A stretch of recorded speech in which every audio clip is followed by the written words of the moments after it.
ప్రాణమిచ్చి మాట్లాడిన దేవా నీదు ప్రేమకు దాసులము.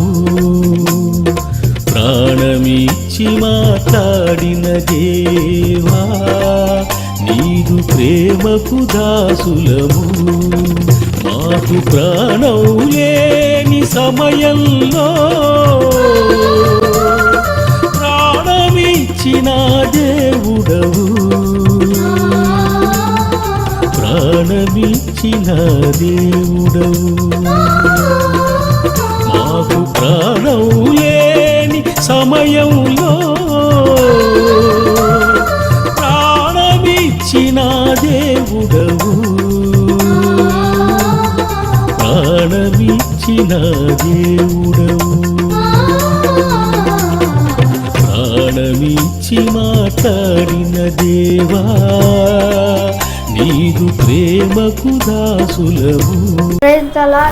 ప్రాణమిచ్చిన దేవుడు అనే ఈ టీవీ కార్యక్రమం ద్వారా మీరు ఆశీర్వదించబడుతున్నారని నమ్ముతున్నాము. ఈ టీవీ కార్యక్రమాన్ని వీక్షిస్తున్న ప్రేక్షకులకు యేసు నామములో శుభాభివందనములు.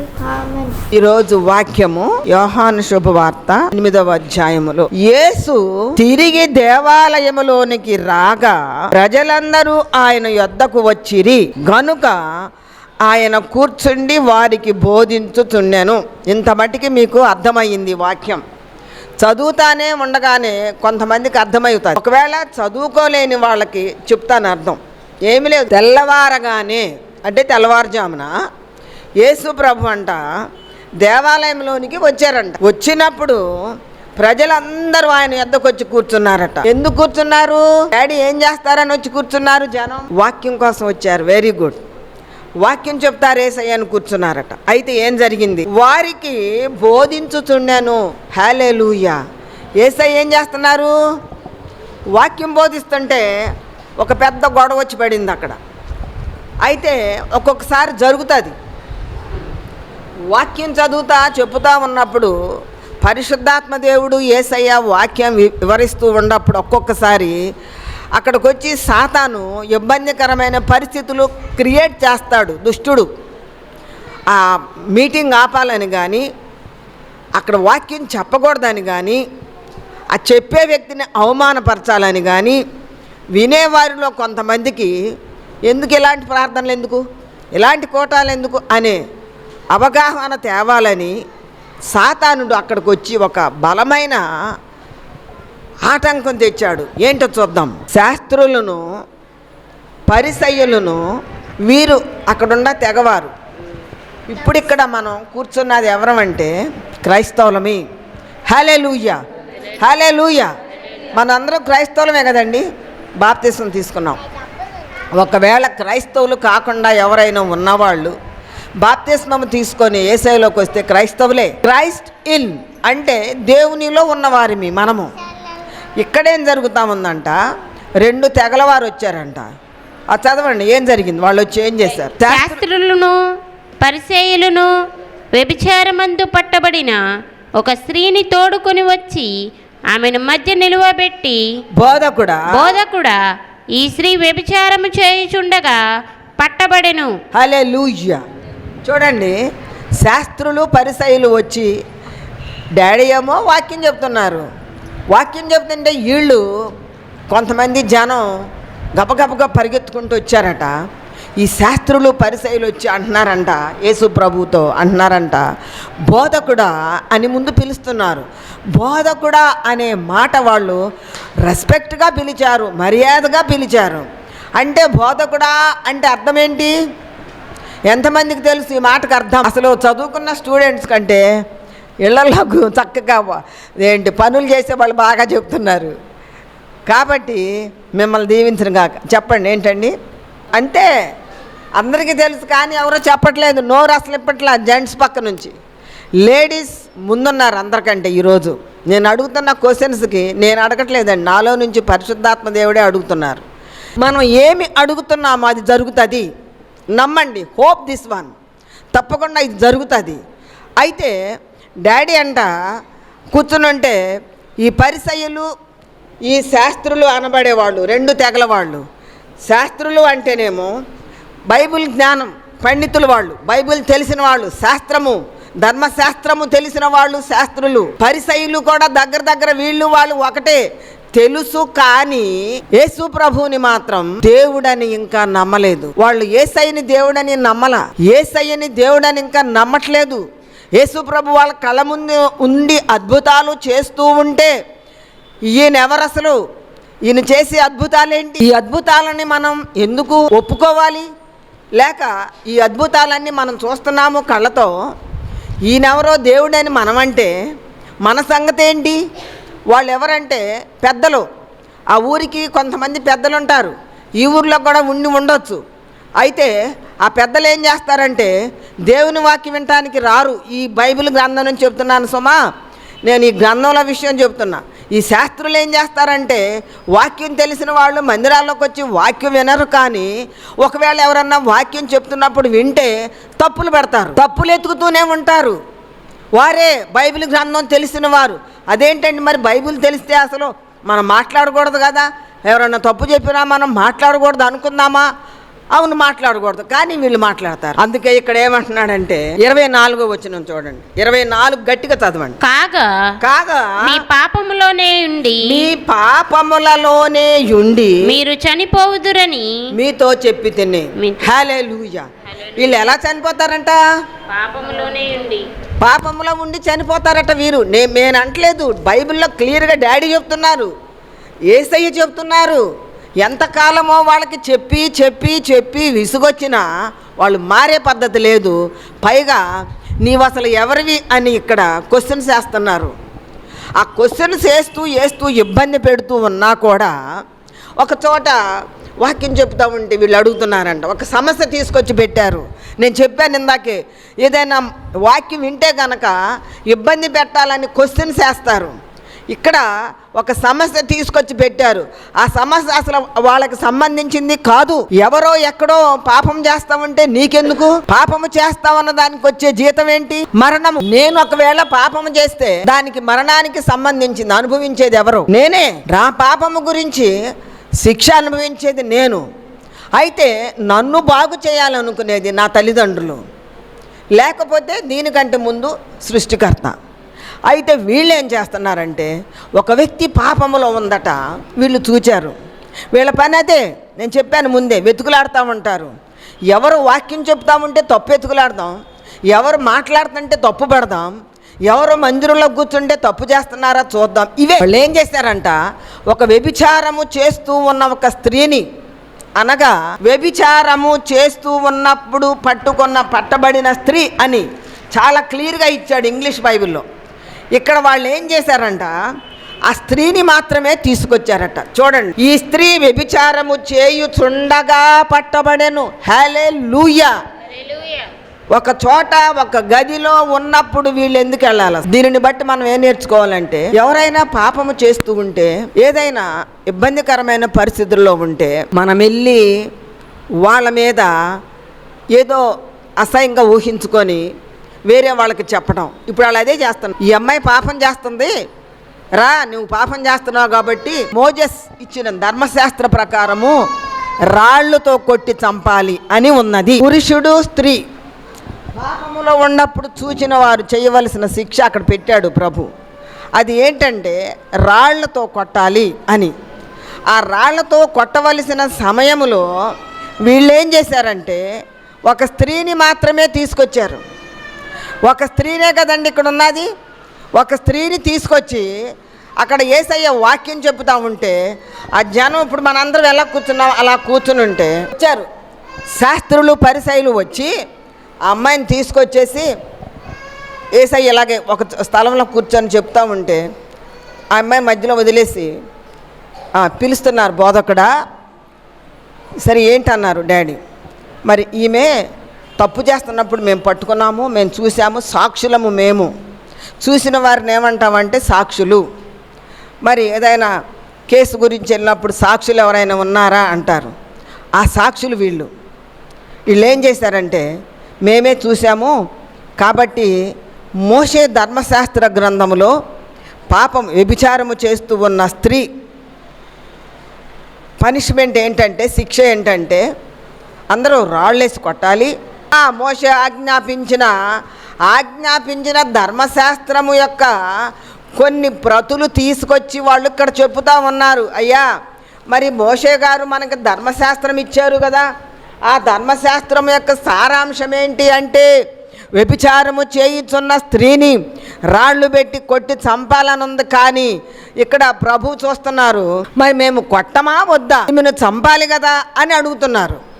అప్పుడు యేసయ్యకు ఒక బలమైనటువంటి సమస్య వచ్చింది.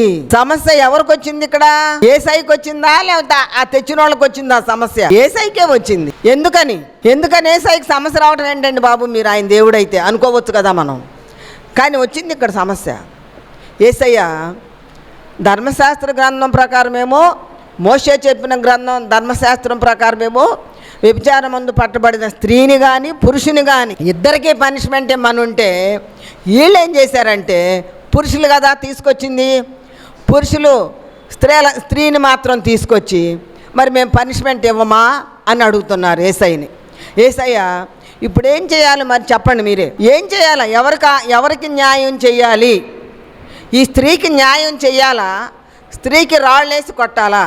రాళ్ళేసి కొట్టాలి అన్న వాళ్ళు ఎంతమందో చేతులు ఎత్తండి. ఈ వ్యభిచారం మందు పట్టబడిన స్త్రీకి రాళ్ళు వేసి కొట్టాలి అని ధర్మశాస్త్ర గ్రంథమందు ఉన్నది. ధర్మశాస్త్రం అంటే ఈ బైబిల్లోనే ఉన్నది. ఆ ధర్మశాస్త్రము పద్ధతి ప్రకారం అయితే పాపములో ఉన్న వారిని రాయేసి కొట్టాలని చెప్పి ఉంది కాబట్టి కొట్టమా అని అడుగుతున్నారు. మరి కొట్టాలా వద్దా? పాపం వలన వచ్చు జీతం మరణము కాబట్టి ఆమెను కొట్టాలి అంటారా? లేకపోతే వద్దండి, పాపం ఆమె చనిపోతుంది, చనిపోతే ఏమొస్తుందండి, తర్వాత ఏదైనా మారు మనసు పొందుకుంటుందేమో అని ఎవరైనా అంటున్నారా? ఎంతమంది ఎటువైపు ఆలోచిస్తున్నారు? ఒక్కసారి మీ మనసుతో మాట్లాడండి. ఏది యథార్థం? ఇక్కడ క్వశ్చన్, ఇంపార్టెంట్ ప్రశ్న ఇది, చాలా ఇంపార్టెంట్ మెసేజ్. కొట్టమన్నారు, మరి మనం ఏం చేద్దాం ఇక్కడ? సరే యేసయ్య సంగతి కాదు, మీ ఆలోచన ఏంటి అంటున్నా. వెరీ గుడ్, అలా ధైర్యంగా చెప్పాలి.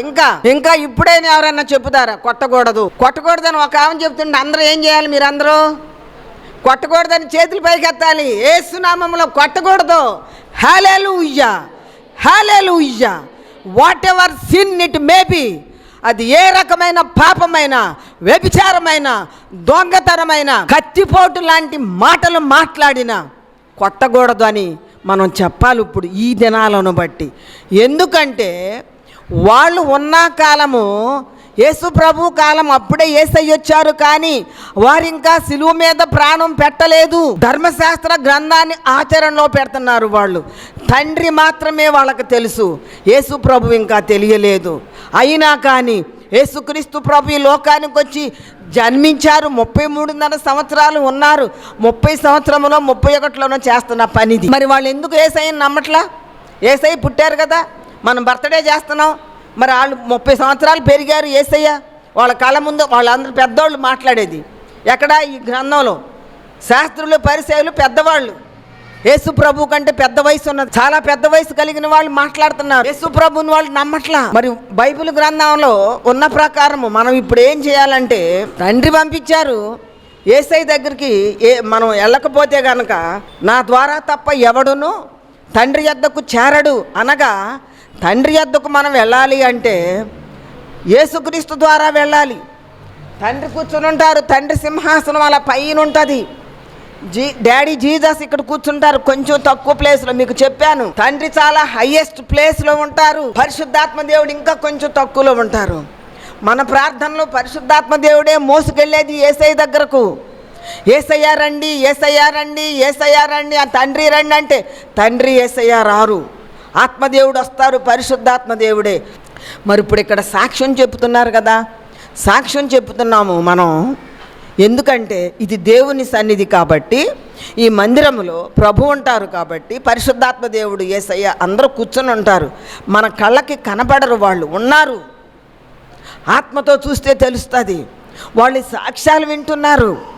పరలోక రాజ్యములో తీర్పప్పుడు మనము సాక్ష్యం చెప్పింది తండ్రి ముందట యేసయ్య చెప్పుతారట, తండ్రి ఈ వ్యక్తి నాకు తెలుసు, ఈ వ్యక్తి నాకు తెలుసు, భూలోకములో ఉన్నప్పుడు నన్ను గురించి బహుశ్రమలు పడింది, లేక బహుశ్రమలు పడ్డాడు, నేను మీరు చేసిన మేలుల గురించి అయ్యా ఎంతోమంది ముందు సాక్ష్యం ఇచ్చారు, అనేక సార్లు సాక్ష్యం ఇచ్చారు, ఇంట్లో ప్రార్థన పెట్టించుకున్నారు, నన్ను విడిచిపెట్టలేదు డాడీ, ఈమెకు పరలోకం ఇవ్వచ్చు. He will recommend. పరిశుద్ధాత్మ దేవుడు కావాలి, యేసయ్య కావాలి, తండ్రి కావాలి. అయితే ఇక్కడ జరుగుతున్నది ఏంటంటే, వాళ్ళు వచ్చి అడుగుతూ ఉన్నప్పుడు యేసయ్య అక్కడ కూర్చొని, సరే ఇప్పుడు నన్ను వీళ్ళు ఇబ్బందిలో పెట్టాలని అడుగుతున్నారు, మరి ఆయనకి జ్ఞానం ఉంది, ఆత్మ ఉంది, తండ్రి సహాయం ఉంది. ఒక క్షణం నేను అనుకున్నా, మేబీ ఆలోచించి తండ్రి ఏంటని అడుగుండొచ్చు మనసులో. సరే అంటున్నారు, మీరు చెప్పేది ధర్మశాస్త్రము ప్రకారముగా అయితే ఆమెను కొట్టాలి, కానీ ఇక్కడ ఏం చెప్తున్నారంటే చాలా జాగ్రత్తగా వినండి. ధర్మశాస్త్రము పద్ధతి ప్రకారము మోషే ఇచ్చిన ధర్మశాస్త్రము గొప్పదే, మోషేకి ఇచ్చింది వీరే. మన రక్షకుడే యేసయ్య. ధర్మశాస్త్రములోని 10 commandments ఇచ్చింది ఎవరు? మనకిచ్చింది మోషేస్కి ఇచ్చింది ఎవరు? యెహోవా దేవుడు. Vineeta, God bless you. నువ్వు వింటున్నావు, యెహోవా దేవుడు ఇచ్చాడు. అప్పుడు యేసు ప్రభు అక్కడ తండ్రి దగ్గరే ఉన్నారు, కానీ తండ్రి పేరే వస్తుంది. అప్పుడు 10 ఆజ్ఞలు పట్టుకొచ్చాడు కదా, కొండ మీద నుంచి క్రిందికి దిగి వచ్చింది. ఆ గ్రంథములో ఉన్న ధర్మశాస్త్రములో ఉన్న కమాండ్మెంట్స్ అన్నీ ఈ శాస్త్రులకి పరిసయ్యులకి బాగా తెలిసి మేము ఈ చట్టము ప్రకారముగా ఈమెను చంపాలి, రాళ్లతో చంపాలి, ఆమెను చంపమంటావా లేకపోతే పాపము చెయ్యి అని అంటావా అని చూస్తున్నారు వాళ్ళు. చంపమంటేనేమో పాపాన్ని వ్యతిరేకిస్తున్నాడు ఇతను. చంపొద్దు అంటే ఏంటి అర్థం? సరే వెళ్ళి పాపం చెయ్యి అనేగా. ఏమండి ఈ మాట రైటా కదా చెప్పండి? ఆ అమ్మాయిని చంపొద్దు, వదిలిపెట్టి వెళ్ళిపోనివ్వండి అయ్యా అంటాడు యేసు ప్రభు. అంటే అర్థం ఏంటి? మళ్ళీ వెళ్ళి పాపం చెయ్యమ్మా సరే అనో, లేకపోతే సరే ఈసారి క్షమిస్తున్నాను, మరి ఏదో ఒక ఆన్సర్ ఉండాలిగా. అంటే ఆ అమ్మాయిని చంపొద్దు అంటే ధర్మశాస్త్రానికి వ్యతిరేకంగా మళ్ళీ నువ్వు ఆమెను పాపము చెయ్యి అని విడిచిపెడతావా, లేకపోతే పాపము చెయ్యొద్దు చేసావు కాబట్టి ఇంకా నీకు మరణమే అని కొట్టిస్తావా అని అడుగుతున్నారు. అసలు యేసు ప్రభు వచ్చింది ఎందుకు ఈ లోకానికి? పాపులను రక్షించడం కోరు. Simple answer. మరి ఆ అమ్మాయి పాపేగా, ఎదురుగుండా కనపడుతుంది, క్షమించాలా వద్దా? క్షమించాలి. కాబట్టి అప్పుడు డాడీకి మహాజ్ఞానంతో మాట్లాడుతున్నారు. సో ఆయన మీద నేరము మోపవలనని ఆయనను శోధించుచు ఈలాగున అడిగిరి. పొద్దాక అడుగుతున్నారంట, ఏం చేయమంటారు మీరు బోధకుడా? రాళ్ళేమా ఏం చెప్తా, మీ ఆన్సర్ ఏంటని ప్రొద్దాక రిపీటెడ్గా అడుగుతూ ఉంటే, అయితే యేసు వంగి నేల మీద వ్రేలితో ఏమో వ్రాయుచుండెను. హల్లెలూయా. వాళ్ళు అడుగుతూ ఉంటే అసలు ఈయన ఏమన్నా పట్టించుకున్నారా? అక్కడ పట్టించుకున్నట్లేదు. వాళ్ళు అడిగితే అడిగారులే, వాళ్ళు అలా అడుగుతానే ఉండేవాళ్ళు, వాళ్ళకి నేను ఆన్సర్ చెప్పడం ఏంటని ఆయన కూర్చొని ఏం చెప్తున్నారంటే, వ్రేలితో వంగి నేల కూర్చున్న దగ్గర నుంచి ఇసుకుంటే అక్కడ ఇసుకలో ఏదో రాస్తున్నారట. ఏమి రాస్తున్నారు అంటే మనకి ఇక్కడ బైబిల్లో వారు ఏమి రాస్తున్నారో ఆయన రాసేది ఏంటంటే, సరే వచ్చారు కదా మీరందరూ, పెద్దవాళ్ళు చిన్నవాళ్ళు కూడా వచ్చారని ఉంది అక్కడ. మీ అందరూ కూడా ఒకవేళ నీలో పాపము లేకపోతే నీవు మొట్టమొదటగా రాయి వెయ్యండి అని ఆ మాట రిపీటెడ్గా రాస్తున్నారంట. వీళ్ళు వచ్చారు, చూస్తున్నారు ఏంటి నా చేస్తున్నారని. ఒక వ్యక్తి వచ్చాడు, నీలో పాపము లేకపోతే నీవు మొట్టమొదట రాయి వెయ్యి ఆమె మీద. ఆమె పాపే మీకు తెలుసు, నాకు తెలుసు, ఆమెకు కూడా తెలుసు. సరే పాపిని రాళ్లతో కొట్టమన్నారు కదా, నీలో పాపము లేకపోతే నువ్వెయ్యి రాయి అంటున్నాడు అని రాస్తున్నారంట. నీలో పాపము లేకపోతే రాయి వేయమని అంటున్నారు. అమ్మో నేను ఘోరమైన పాపిని, ఐ కాంట్, నేను ఆ పని చెయ్యలేను, రాయి వెయ్యాలి అంటే. ఏది అందరూ వచ్చారు కాబట్టి నేను కూడా వచ్చా. అందరూ రాళ్ళు పట్టుకుని వచ్చారు. ఏంటో అనుకున్నాను, ఇంత పెద్ద ఇది ఉందా ఇందులో? ఒక వ్యక్తిని చంపండి అంటే అసలు ఏంటి కారణం? ముందు మనం రీజన్ ఆలోచించాలి కదా. కారణం ఆలోచించుకుంటా గొర్రెల్లాగా, ఒక గొర్రె ముందు వెళ్తా ఉంటే అన్ని గొర్రెలు వెళ్ళి అక్కడ నీళ్ళు తాగుతూ ఉంటాయి అండి. అవి నీళ్ళు తాగితే మేత తింటే మేత అంటే. అలాగే అందరూ వచ్చి ఎవరి దాళ్ళు చదువుకుంటున్నారు. మీలో పాపము లేనివాడు మొదట రాయి వేయవలెను. ఇదే డాడీ ఈజ్ రాయి. లేకపోతే వ్యర్థం. ప్రేమ లేకుండా మన తల్లిని మన తండ్రిని చూడకపోతే వ్యర్థం.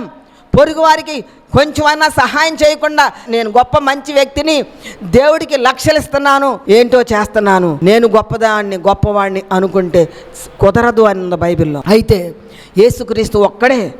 మనం ఏ విషయంలో సరితూగము? ప్రేమ చూపించే విషయంలో. యేసు ప్రభు చూపించిన ప్రేమ రాళ్ళు విడిచిపెట్టేసి, అమ్మో మేము రాయి వేయటానికి మాకు అసలు అర్హతే లేదు, ఈయనేంటి బాబు ఇలా చెప్తున్నారు, మరి ఆయన చెప్పింది యథార్థమే కదా అనుకొని కొంతమంది న్యాయంగా వెళ్ళిపోయారు. అన్యాయస్తులు కూడా అక్కడ వెళ్ళిపోయారు. అయితే ఇంకక్కడ ఏముందంటే, మరలా వంగి నేల మీద వ్రాయిచుండెను వారు ఆ మాట విని, పెద్దవారు మొదలుకొని చిన్నవారి వరకు ఒకని వెంట ఒకడు బయటకు వెళ్ళిరి. హల్లెలూయా. చూసారా, డాడీ చేసిన గొప్ప ఒక మిరాకిల్, అద్భుతం చేశారు. ఆమె ప్రాణం, ఆమె అనుకుంది నేను ఇంక చచ్చిపోతాను, ఇదే లాస్ట్, వీళ్ళందరినీ యేసయ్య తప్పకుండా రాయేయమంటారు, నేను పాపినే కదా, రాయేయమంటే నేను చచ్చిపోతా అనుకుంటుంది. కానీ మనం ఎన్నోసార్లు చచ్చిపోతాం అని అనుకున్న సమయంలో మనల్ని ప్రభు చావనిస్తున్నారా? మరి మీరుగా ఇప్పుడు సాక్ష్యం చెప్పారు శాంతా గారు, మరి ప్రమాదకరమైన స్థితి వచ్చింది. ఇంకా అక్కడ ఎవరున్నారంటే, యేసు ఒక్కడే మిగిలెను, ఆ స్త్రీ మధ్యను నిలువబడి ఉండెను. జనం ఇప్పుడు ఇలా గుంపందరూ ఉన్నారు, వీళ్ళందరూ వెళ్ళిపోయారు. యేసు ప్రభు ఉన్నారు, ఆ అమ్మాయి అక్కడ పాపం పడిపోయి ఉంది అంటున్నారంట. చూడండి, యేసయ్య నిజంగా ఎంత చక్కగా అడుగుతున్నారంటే, యేసు తల ఎత్తి చూచి, అమ్మా వారెక్కడ ఉన్నారు, ఎవరును నీకు శిక్ష విధింపలేదా అని అడిగినప్పుడు ఆమె లేదు ప్రభువా అనెను. హల్లెలూయా. మరి ఏంటి అంతమంది జనం వచ్చారని ప్రభు తలెత్తి చూస్తే ఒక్కళ్ళు లేరు. వీళ్ళందరూ పారిపోయారు, సరే మంచి పని జరిగిందిలే అని అయినా కూడా ఈమెను అడుగుతున్నారంట, అమ్మా మరి నేను ఎవరు కొట్టలేదా అని. అంత వయసు పిల్లల్లాగా మనం ఊహించుకోవాలి ప్రభు దగ్గర. ఆమె పాపములో ఉండొచ్చు, ఆ పాపము తండ్రికి పాపం అంటే ఇష్టము లేదు, కానీ పాపాన్ని ప్రేమించరు, కానీ మనిషిని ప్రేమిస్తారు. ఆ మనిషి యొక్క వ్యక్తిత్వము పాపములో ఎలా పడిందో వారికి తెలుసు. మనకేమైనా తెలుసా? ఏ కండిషన్లో పాపం చేస్తున్నారు, ఏ కండిషన్లో త్రాగుతున్నాడు, ఏ కండిషన్లో పేకాడుతున్నాడు, ఏ కండిషన్లో హత్యలు చేస్తున్నాడు, ఏ కండిషన్లో ఒక పెద్ద కంపెనీకి బాస్ అయ్యాడు, ఇవన్నీ మనం ఆలోచన చేస్తే ఒక ఆన్సర్ దొరుకుతుంది. ఆ ఆన్సర్ తండ్రి చెప్పాలి మనకి. ఈమె పాపములో ఉన్నది పట్టుకొచ్చామనే మాట ఒక్కటే ఆ మనుషులకు తెలుస్తుంది, కానీ అసలు పాపములో ఎందుకు పడింది, ఎలా పడింది అనేది ప్రభువుకు తెలుసు. కాబట్టి ఆ పాపము జోలికి ఇంకా వెళ్ళొద్దని చెప్తున్నారు అక్కడ డాడీ. చూడండి, ఆమెను ప్రేమించి నిజంగా చిన్నపిల్లలు మనం ఎలా ఎత్తుకుంటామో ఆ టైప్ అనమాట.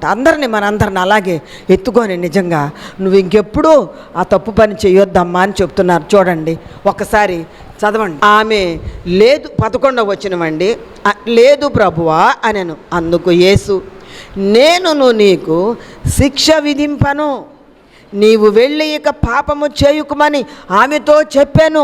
హల్లెలూయా, హల్లెలూయా. మనము పిల్లలు ఎక్కడన్నా పడిపోయినప్పుడు మనం ఏం చేస్తాం?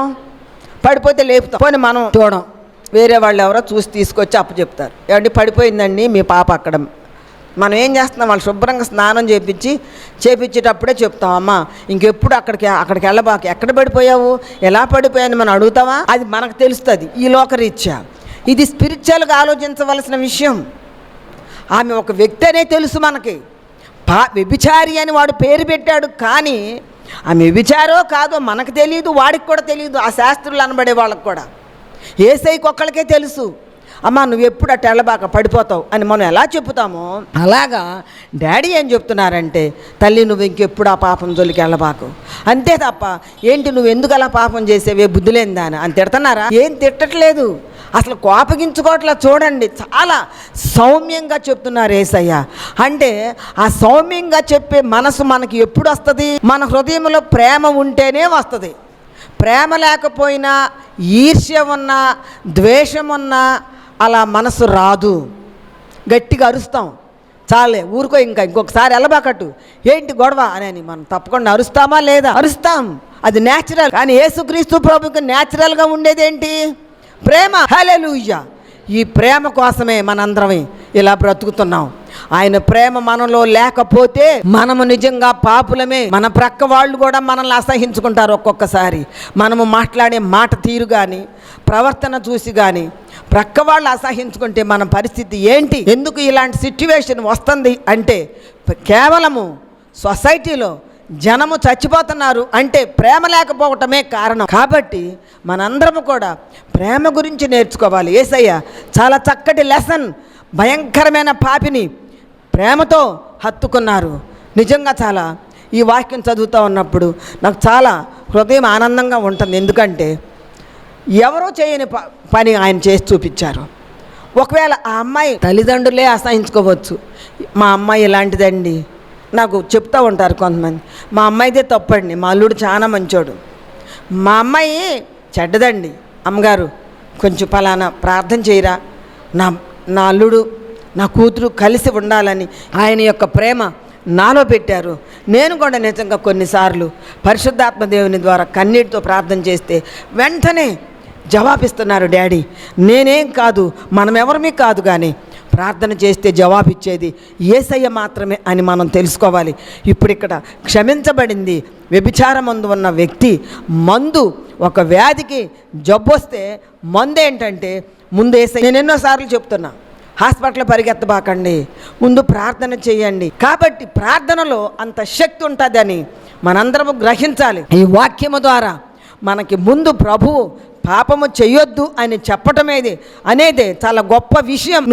నువ్వు పాపం చేశావు, వాళ్ళని నిన్ను కొట్టకుండా కాపాడాను, ఇప్పుడు నువ్వు మంచి వ్యక్తిగా ఉండు అని ఆ నోట్లో నుంచి వచ్చిన ఒక ప్రవచనం చాలా గొప్పది. ఇక ముందు పాపము చేయకుము, ఆ మాట డాడీ అన్నారు అంటే ఆ వ్యక్తి ఇక పాపము జోలికి పోడు. నేను ప్రార్థన చేస్తూ ఉన్నప్పుడు సంథింగ్ ఈ వ్యక్తికి ఫలానా జరుగును గాక డాడీ, యేసునామములో నేను చెప్తున్నా, మీరు ఓకే చెప్పండి నాతో అని ఒక్కొక్కసారి డాడీని అడిగినప్పుడు వాళ్ళు అదే రిసీవ్ చేసుకుంటున్నారు. హల్లెలూయా.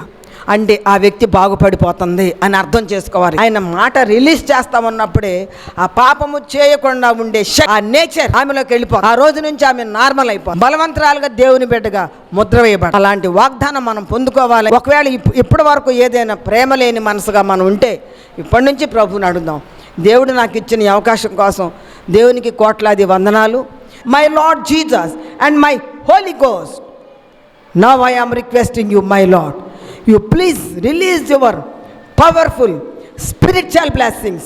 ఆత్మకు సంబంధించిన దీవెనలు you are releasing, ఆత్మకు సంబంధించిన ఆశీర్వాదములు, ఆత్మకు సంబంధించిన విలువైనటువంటి దీవెనలు you are releasing in Jesus name. Release my Lord, release my Father, release my Jesus, Daddy Jesus. Thank you Lord. Let all the persons can receive your power in Jesus name. యేసు శక్తి కలిగిన నామములో ప్రార్థించుచున్నాము తండ్రి, ఆమేన్.